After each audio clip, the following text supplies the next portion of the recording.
Welcome to Liverpool Christian Church. My name is Adam, and I'm the pastor here. What a wonderful opportunity for us to be able to get together, worship God together, and to learn more about Him and His Word. I have a couple of announcements before we start. First of all, if you're interested in being a part of the live nativity at Christmas Eve, we've got a number of people who are going to be involved with that, and we've got a first rehearsal this Saturday, 9 a.m. in this room. Be here or be square, okay? So just show up and be ready to serve in some way, shape, or form. Also, we've got a Christmas choir, ladies and gentlemen. Last week, we had 10 people show up for our first rehearsal. If you would like to sing in that choir, it is not too late. You already know the songs, and we'll just have a lot of fun doing that together.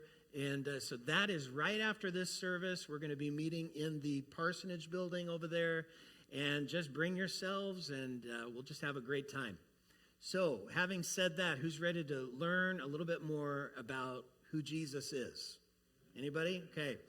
All right. First of all, I want to ask you a question. Raise your hand if you've ever had a bully growing up. Me too. Let me tell you about my bully experience. I was 11 years old. I was 11. And actually, I went to Bible camp that summer, and I placed my faith in Jesus Christ. I'm a pastor's kid, and so that's kind of a big deal for a pastor's kid to do because we kind of ride on the coattails of our parents. And this was the first time in my life where I just really felt like, oh my goodness, I want to give my life to Jesus. And I did. And my dad baptized me. I remember that. It was an amazing thing. And I was on fire for Jesus. And school started. I went to school. I started telling everybody I knew about Jesus. And I started getting this reputation of being the Jesus boy. Actually, apparently I had a new nickname because my bully's name was Fred Fenderson. I'm not making this up. Fred Fenderson was my bully. And he came up to me and he says, "Hey, goody, goody two-shoes." Apparently that was my new nickname. "Oh, okay. Hi, Fred." He says, "Hey, why don't you say any bad words?" And I'm like, that's random. I don't know, because I don't want to. And he's like, "Come on, why don't you say it? What? Is it because Jesus doesn't want you to say bad words?" And he punches me in the arm. Ow. Now, Fred was a pretty big guy, especially for fifth grade, We knew each other all the way through high school. This is the kid that became the epitome of the high schooler. He became the star quarterback and homecoming king. I digress. Let's move back. So he punches me in the arm. And I'm like, oh, man, come on. He says, "Come on, why don't you say a bad word?" I'm not going to do it. I'm not going to do that. "Why? You think you're better than everybody else?" Punches me in the arm again. Oh, it was tough. I just wanted to walk away, and he wouldn't let me walk away. All I had to do was just say one word. Just one bad word, and it all would have been over. But I didn't. I couldn't. I'll be honest with you. I kind of wanted to, because it was like, man, if I say this, maybe you'll like me. Maybe I'll be accepted. But that doesn't work, does it? There's a myth that says in order to be happy, I must be approved by everybody. But it doesn't work that way. We actually cannot please everybody. Jesus was a realist, and he knew this about human beings. He actually said, if you're honest about the consequences of following me, people aren't going to like it. People aren't going to like you. If you follow me, there are going to be many people who aren't going to approve of your decision. They're just not going to like it. And so this morning, what I want to do is I want to talk to you about how to keep your faith in turbulent times in your life. What does it take to keep our faith in the face of criticism, of rejection, even persecution? Jesus says this in Matthew 5.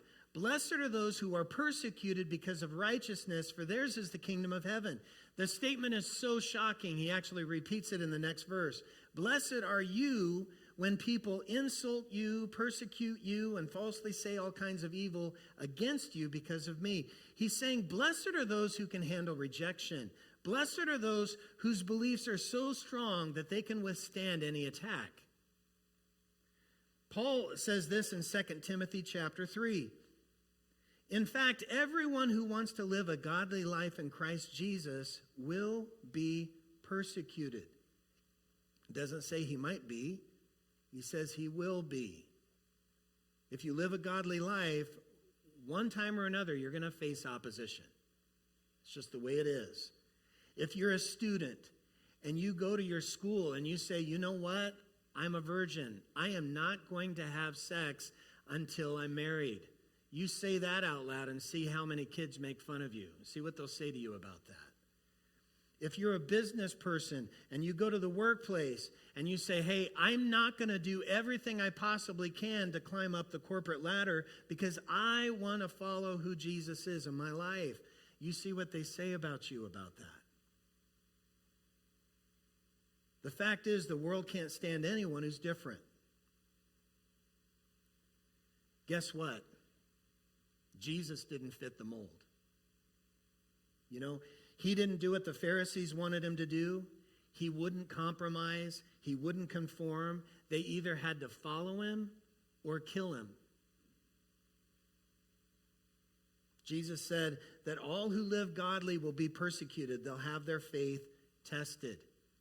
Now, if you have your Bibles, we're going to go in the Old Testament again to the book of Daniel. Turn to Daniel chapter 3. And I want to share a story about 3 young men from the land of Judah. It's one of my favorite stories in the Bible. And these 3 guys kept their faith to God through incredible diversity in their lives. And who, like Jesus, these 3 guys were persecuted to the point of death. Now, these 3 men who were filled with great promise in their life. They had risen to high positions in the greatest country in the world. They could look forward to great families, deeply fulfilling lives, doing noble things for their people and for their God. Their hearts are full of hopes and dreams. And here's the setting. King Nebuchadnezzar, the great king of the great nation of Babylon, had this amazing idea, he thought. I am going to build this 90-foot golden image, and I'm going to place that in front of everybody, and when music is playing throughout the land, I want everybody in the land to bow down to this image that I have set up. If you don't bow down to this image that I have set up, then I am going to throw you in a fiery furnace. So the music starts to play. Everyone bows down in the land except for these 3 young men, Shadrach, Meshach, and Abednego. Now, the king sees this. And the king thought of himself as a just and fair king. And so he brings these 3 young men before him. And he says, hey guys, I understand that, maybe you didn't hear me. But, when the music is playing, you know what music sounds like, right? When the music's playing, I need you to bow down before me. Now, if you don't bow down before me, guys, I'm going to kill you. And so these 3 young men, Shadrach, Meshach, and Abednego, are faced with a life and death decision. Either they bow down to this false god and live, knowing that they had actually broken their promise to the one true God and who they worship, or they choose death. And guess what? All they had to do was say the word. All they had to do was just bend the knee, and their nightmare would be over. They would live to gain positions of power, honor, and status, or they could live in a world of unimaginable pain and eventual death. One word would mean life for them, but they wouldn't say it. They wouldn't conform. They wouldn't mold. They wouldn't compromise. They had to either follow this king or die. Life or death. That was their decision.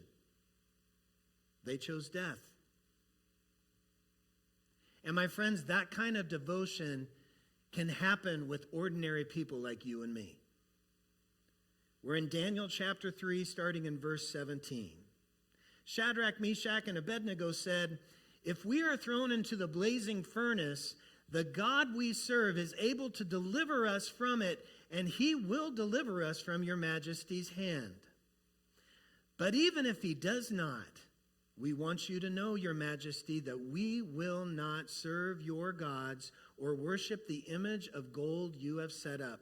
Then Nebuchadnezzar was furious with Shadrach, Meshach, and Abednego, and his attitude toward them changed. He ordered the furnace heated 7 times hotter than usual. Literally, that can be translated, his expression on his face changed. When they first brought down the music and everyone was supposed to bow down, and Shadrach, Meshach, and Abednego didn't bow down, he was angry.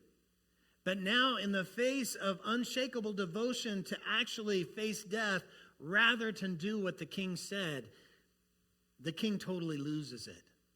His attitude toward them changed. The scripture says he ordered the furnace to be heated 7 times hotter than usual. Now, we've talked about the number 7 before. The number 7 is used in the ancient world as a metaphorical way of saying complete or whole or perfect. In this instance, it's saying, this is another way of saying a lot. For instance, in the book of Proverbs, it says, though a righteous man falls 7 times, he rises again. Or a fool thinks he is wiser than 7 men who answer with discretion. King Nebuchadnezzar is saying, I want you to crank up that furnace as hot as you can possibly make it. I want to think right now of what these 3 men are facing. Raise your hand if you've ever been burned before. Anybody ever been burned, like with a match, or maybe you touched a hot stove? When I was I think I was 16. It was like one of my first jobs. I actually worked at Wendy's. Anybody work at Wendy's? Okay. So I actually, it was back in the day when you had the really cool uniforms where, you had that blue and white striped shirt and the really cool hat, Yeah, it was really a fashion statement. I made $3.35 an hour. I was living the dream, baby. So I'm working at Wendy's. Part of my job every day I worked there was to clean the chicken fryer. The chicken fryer was this deep fryer. It was a big metal box, and there was boiling oil inside of it. And my job was to take a metal spatula and scrape the sides of this box, and then all the stuff would go into the middle, and then I would just take a strainer. Thank you. I can't remember that word. A strainer, and I would strain all the impurities out, and then, the thing would be clean. So I'm scraping the sides. I'm talking to my friend, la, la, la, la, and my hand slips in to my wrist. Yeah. How long do you think that was there? Half a second. I pulled that thing out. Not a burnt, no, I'm not kidding. Several layers of skin had melted off my hand. Now, I'm sure that added a great, delicious flavor to whoever had a chicken sandwich that day. But I digress, okay? So there I am. I'm standing there looking at my burning hand. And I'm in shock. And the girl standing next to me, she actually rushes me over to the faucet, puts my hand under the cold water, and starts to cool off my hand. They call my parents. They take me to the emergency room. And the doctor said, oh, wow, young man, you really have a burn on your hand. And I said, yeah, I do. And he started taking a wire brush and started cleaning it out. And that's when the pain kicked in. It was incredible. Now, in addition to the physical pain that can occur when you're being burned, you need to understand that to burn someone to death is historically one of the most inhumane forms of dying.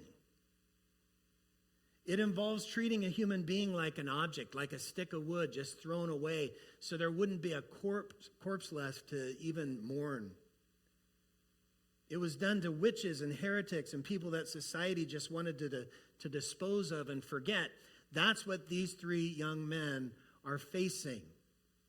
They face it voluntarily, knowing that at any moment, a single word could change their fate. Verse 21, so these men, wearing their robes, trousers, turbans, and other clothes, were bound and thrown into the blazing furnace. The king's command was so urgent and the furnace so hot that the flames of the fire killed the soldiers who took up Shadrach, Meshach, and Abednego. And these three men, firmly tied, fell into the blazing furnace. These men are so bound up, they have to actually be carried to the furnace. And the furnace is so intensely hot that the men who carried them there, they die. The writer wants us to understand that Nebuchadnezzar's rage is so intense that his men have died, but that doesn't even register with him. This is a story that's really intense. This isn't some people who are running away from some weekend campfire. People are actually bound. There is no hope, humanly speaking. Immobilized bodies are being tossed into a raging inferno. That's what's happening.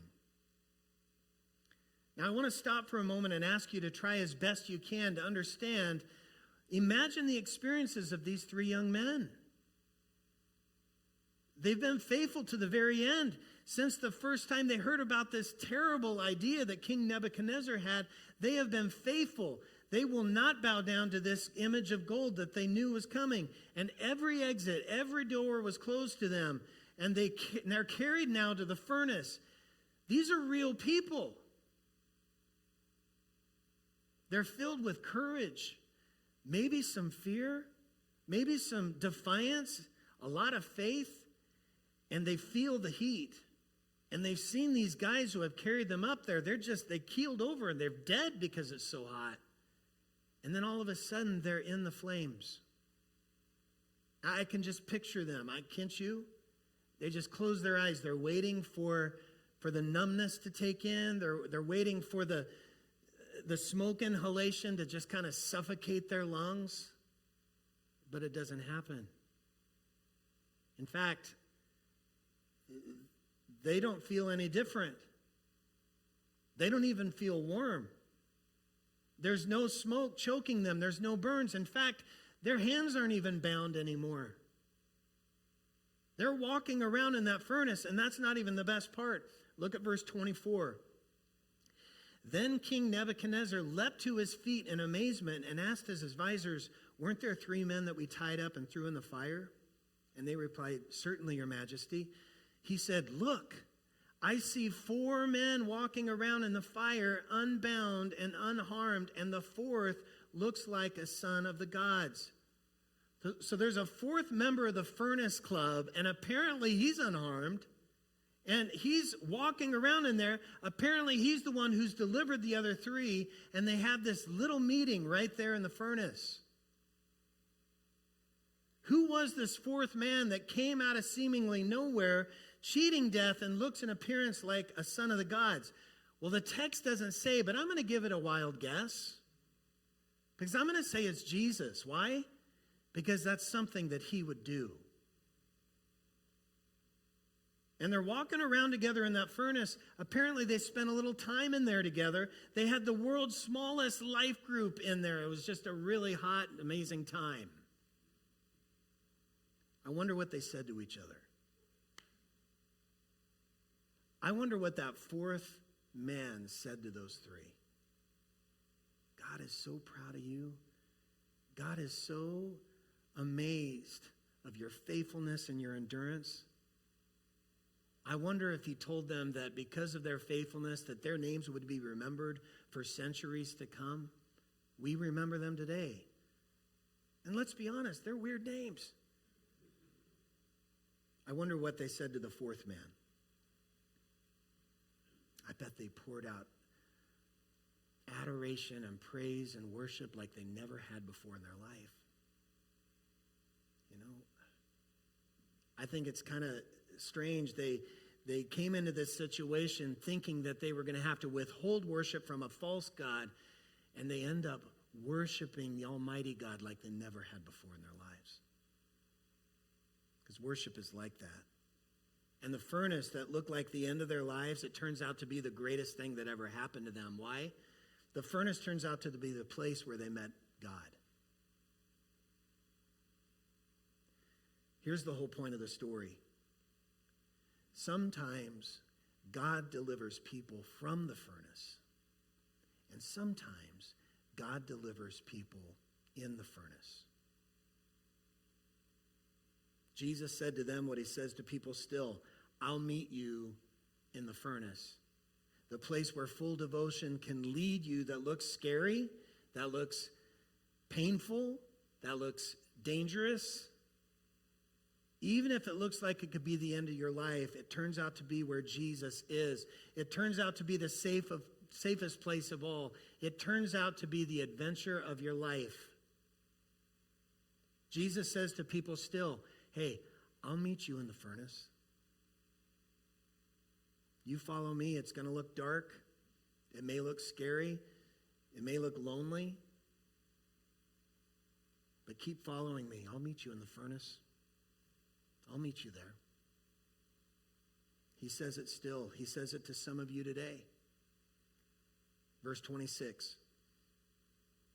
Nebuchadnezzar then approached the opening of the blazing furnace and shouted, Shadrach, Meshach, and Abednego, servants of the Most High God, come out, come here.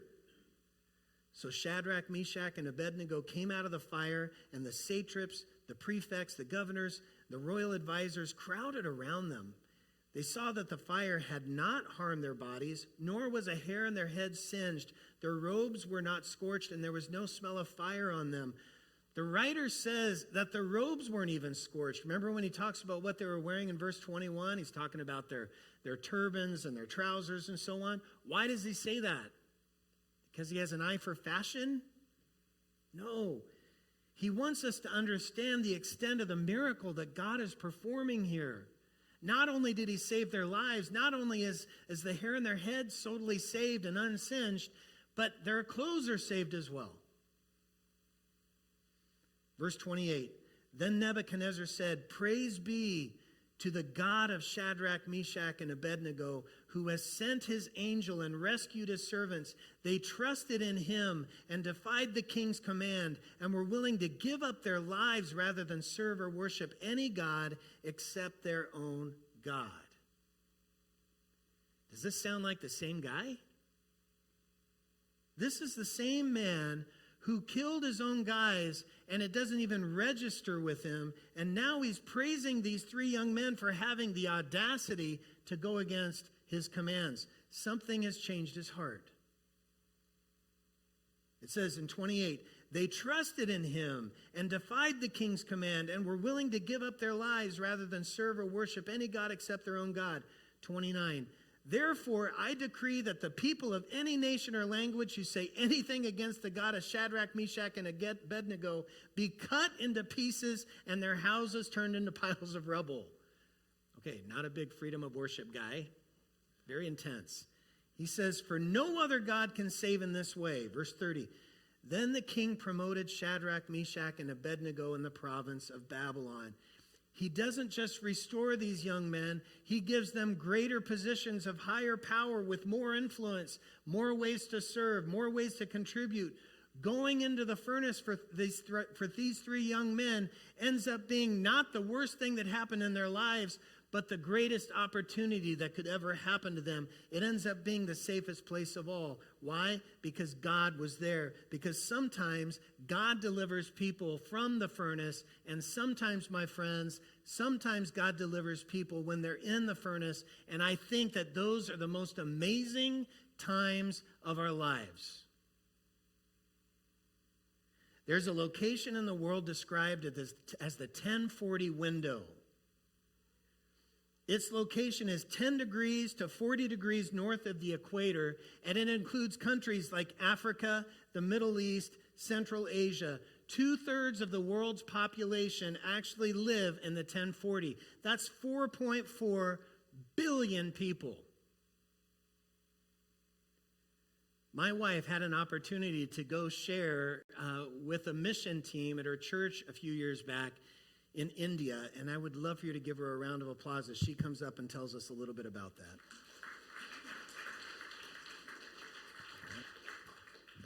So in 2011, I got to go to India and lead a team, and it was probably one of the best things I've ever done in my life, and the scariest.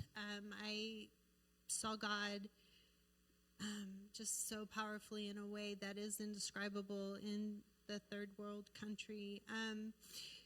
So when we went to India, we were bringing hygiene and medication and some things to help the villages that we were working with, and they were in the lower caste system, so they're the Dalits is what they were called. And we would go into these villages, and the last village that we went into, so it was on the trucking route, and so there was a lot of prostitution, and so there was a community, and it was an HIV camp, and so the church there was ministering to these people that all had HIV, and just the elders and the church itself was undergoing so much fire, in the furnace. The people in the towns were creating these toddies where they were using like cleaning supplies to make an alcohol drink, and they were dying on a regular basis, and they were just feeling desperate straits. And so we were there. We had the church, which was on top of the roof of their home, and there was about 50 of us there, and I was asked to do the message, and as you see, I am not a public speaker. I'll share my heart with you, but I was kind of not really sure how I could pull off talking to this village who was going through all these things that were just undescribable. An example is they would bring trucks of water just so that they could have water to drink. I mean, it was very dire straits. So I brought the message of Shadrach, Meshach, and Abednego, and I got to share it with these church group. And as I shared, the translator was communicating it. And as I started talking about God will meet you there, they all started cheering, and they all started clapping, and they all started expressing hope and worship in a way that I had never experienced before. And, God, they heard it, and they believed it, and they knew it, that God would meet you there in the fiery furnace. So anyways, thanks for letting me share.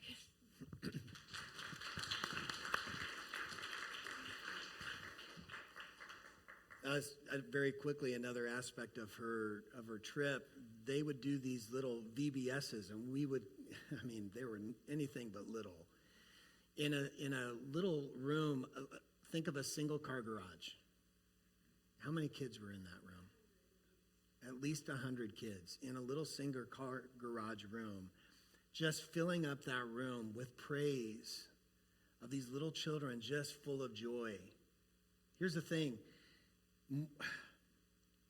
The reality that the Christians in the 1040 window, they're having their faith tested every day. And to have a group like this group from a church here in the States to come out and help them, it's an incredible opportunity for this group. But these people are persecuted every day for their devotion to Jesus. They're intimidated. Some of them are raped. Some of them are harassed. They're tortured. They're pressured to renounce their faith. They're discriminated against. They're denied health care. Some of them are starved. Some of them are even killed for worshiping God. More Christians were killed for their faith in the 20th century than in all the previous 19 centuries combined. And yet through this persecution, the churches in the 1040 window are flourishing. They're growing 300 to 400% bigger and faster than any church in the States. Why? Because God is there. Because God is there. And I mention this because I think there's a great danger for us as Christians who live in this great country of ours. And make no mistake, I love America. I think it's an amazing place. It's a great nation. But there is a danger for us that the primary goal of our lives isn't actually being persecuted to the point of death.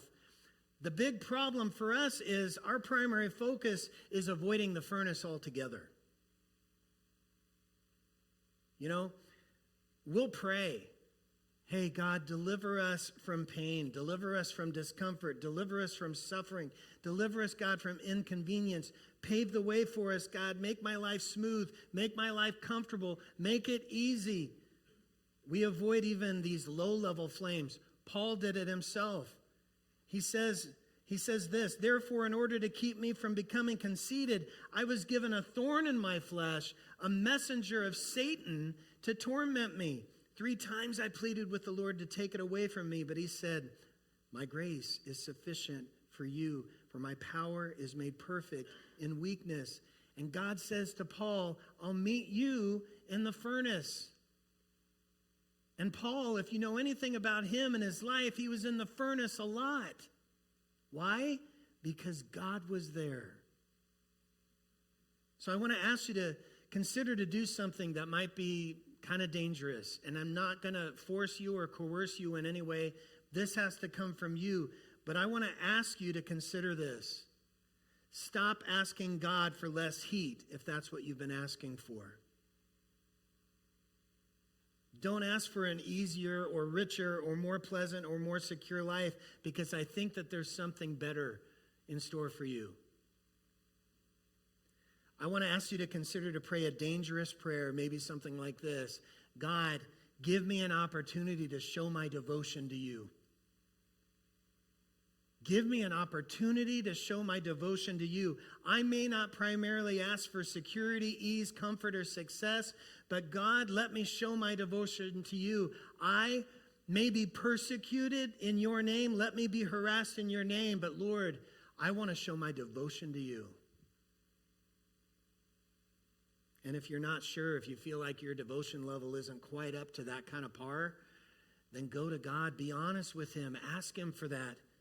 Ask for the presence of the fourth man in the furnace. Maybe you need to stop praying for deliverance from the furnace and start asking for the man who will meet you there. I don't know. I just know that the golden statue in our world tends to involve gods with names like comfort, ease, security, success. And somewhere along the line, too many people in too many churches have gotten the idea that following Christ has something to do with an easier life. So I'm going to put it to you in the form of a question. Where did Jesus ever say to his followers, God has a wonderful plan for your life, and it's going to involve an amazing house and a brand new TV and a great big car and a beautiful wife? Or for those who want a husband, right? Where does it say that? Where does it say that, hey, if you follow me, you're going to get an amazing, endless succession of easy, comfortable days? He doesn't say that. Actually, what Jesus said to people was, follow me, and you're going to have a great big God behind you. You're going to have an amazing joy within you, and you're going to be in trouble all the time. You see, people followed Jesus. They followed him by the hundreds, by the thousands, by the tens of thousands. Throughout history, thousands of ordinary people like you and me, people that the world have long since forgotten, names and faces that will never be remembered in the world, said, hey, Lord, I will follow you. I will meet you in the furnace. They said, I'll do anything for you. God, I will die for you. God said to them what he said to Shadrach, Meshach, and Abednego, hey, you will not be forgotten. You will not be abandoned. You will not be overlooked. What he said to Stephen, who was the very first follower to ever be martyred for Jesus. What he said to Peter and Paul, who were beaten and persecuted and put into prison. What he said to this lady, her name was Corrie ten Boom, a Christian Holocaust survivor who saved so many Jews from the Nazis. What he said to Martin Luther King Jr., what he said to Mother Teresa in the streets of Calcutta, and maybe what he's saying to you in this room or to you who are watching right now. I'll meet you in the furnace. I will meet you in the furnace. I don't know what your furnace is. I don't know what the furnace means for you in your life. I just know who will meet you there. And Jesus says, fear not, though you pass through the flames, they will not burn you. You will not be harmed. I will meet you there. I'm going to ask everybody to stand up with me. I'm going to ask Justin to come up right now. We're about to sing a song. And I just want to extend an invitation to you right now. Maybe there's somebody in this room who has yet to place their faith in Jesus Christ. And I would love to be able to pray with you about that. As the music is playing, come up to me and I'd love to talk to you about that. Maybe you've accepted Christ, but maybe you're like, you know what? Oh, gosh, I need a fresh start. I need to rededicate my heart and my life to Jesus today. I am a mess, and I want a fresh start with Jesus. I would love to pray with you about that. So as the music is playing, I'm going to be standing right down here. Nima's going to turn my mic off so nobody else will hear, and I will pray with you. And I will be standing here praying. Even if nobody comes, I'll be praying for you. But let's just take some time and let's worship God in this way. Don't let another opportunity pass. Don't let another moment pass by. Let this be your moment to change your life for the better. Let's sing.